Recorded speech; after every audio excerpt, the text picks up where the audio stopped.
Salut, aujourd'hui je vais vous présenter le module 2 zones de la marque Mitsubishi.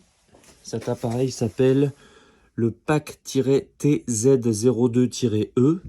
On voit le schéma simplifié ici, où on a donc la partie qui vient du module hydraulique là, et nos deux circuits, celui qui est prévu pour les radiateurs et celui qui est prévu pour le plancher chauffant, avec tout le système électrique de sonde, d'alimentation des circulateurs et de la 23 voies.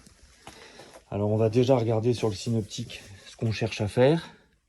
Donc c'est une maison qui est équipée à la fois de radiateur et d'un plancher chauffant, d'où l'utilisation de ce module. Donc on voit ici notre boucle primaire, un peu comme celle qu'on réaliserait sur un ballon de découplage. Donc on va y trouver les mêmes éléments. Une vanne d'équilibrage, j'avais oublié de la mettre, donc je l'ai rajouté rapidement. Un purgeur qui s'appelle plutôt dégazeur. C'est pas tout à fait la même chose qu'un purgeur. Ça permet vraiment d'éliminer l'air qui est sous forme de microbules.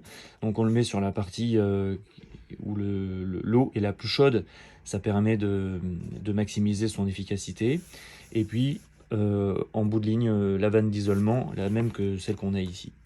Sur la boucle de retour, donc vanne d'isolement d'un côté et de l'autre aussi, on va avoir le filtre à tamis et le pot à bout, puis le rebouclage.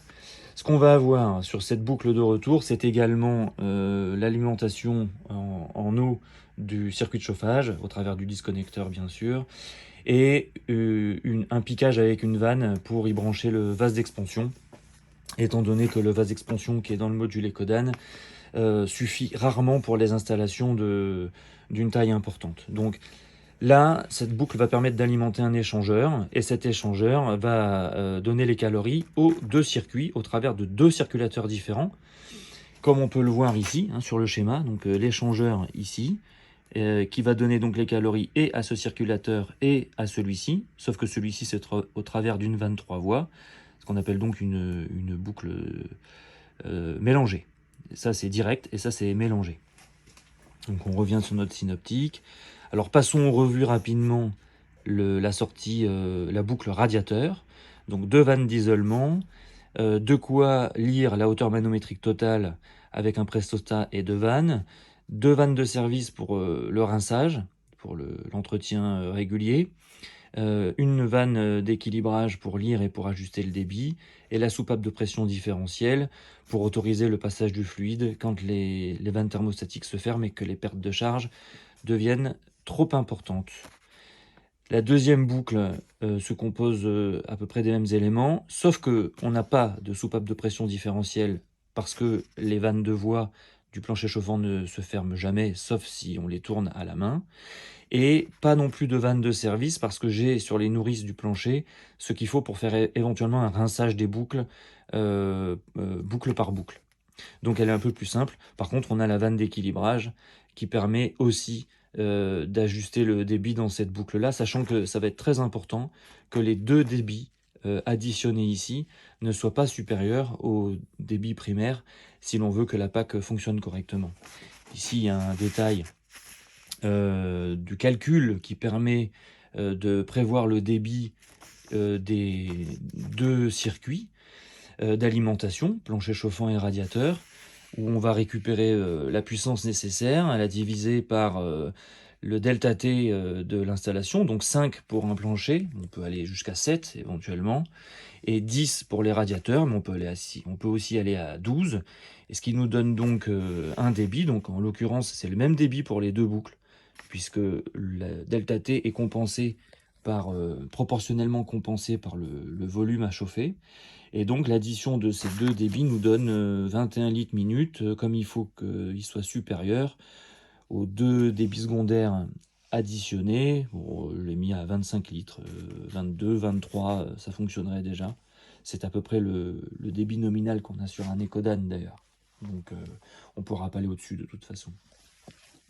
Concrètement, ça se passe comment? Donc cette pièce a été entièrement préassemblée en atelier pour gagner du temps sur chantier, et puis pour le confort aussi, parce que moi je préfère réaliser une pièce comme ça en atelier plutôt que dans un petit espace avec peu de lumière, etc. Donc la boucle d'alimentation du kit de zone ici, ce qui vient de l'éco-DAN, donc le purgeur. Ça, c'est pas sur le synoptique, mais comme on a ici une pièce en forme de U, on a forcément un piège à air à cet endroit-là. La vanne d'équilibrage et l'entrée du module. On sort du module, on va vers le vase d'expansion ici au travers de cette vanne, le filtre à tamis et le pot à bout qui est ici, que l'on montera plus tard, au même titre d'ailleurs que le dégazeur, parce que ça, c'est des tuyaux qu'il faut ajuster sur place. Donc je ne sais pas si le pot à bout, on va le mettre horizontalement, verticalement. On verra ça quand on aura fixé le module. Ici, on va retrouver les éléments qu'on a vus sur le synoptique, donc nos 2 vannes d'isolement, la lecture de hauteur manométrique, les vannes de service pour faire le rinçage, la vanne d'équilibrage qui a déjà été réglée sur 10 litres minutes approximativement, la soupape de pression différentielle qui reboucle sur le tuyau de retour.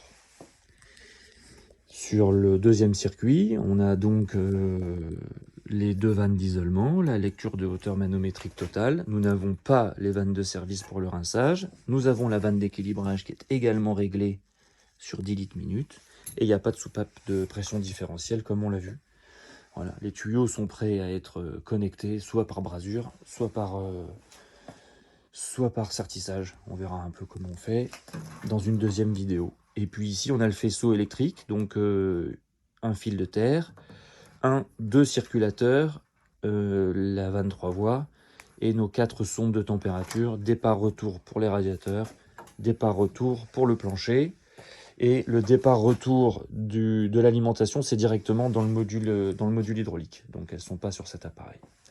Voilà, maintenant qu'on a vu l'appareil préassemblé et le synoptique, on va se retrouver pour une deuxième vidéo directement sur chantier. À très vite.